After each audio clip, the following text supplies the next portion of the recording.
Ngunit hindi lamang dahil sa kapangyarihan at proteksyon kung bakit ayaw naming isuko sa'yo ang mga brilyante. Ang mga brilyanteng ito, ang mga nagpapanatili ng balanse at kapayapaan sa buong Encantadia. At magagampanan pa rin nila iyon kahit ako na ang may hawak sa kanila. Sa amin ipinagkatiwala ang mga brilyante. Hindi sa'yo. Kami ang pinili ng mga brilyante. Kami ang naghirap upang maibalik ang gulong dulot ng kasamaan ng mga kakampi mo.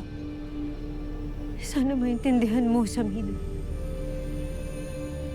Sana maintindihan mo, Reyna Mitena. Dahil hindi rin naman namin hihingin na isuko mo ang iyong setro. Kailangan lang natin magtiwala sa isa't isa na hindi na tayo kailanman magpapatayan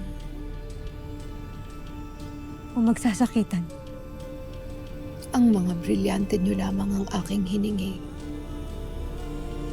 bilang kapalit sa minimithi ninyong kapayapaan. Ngunit hindi ninyo mabigay.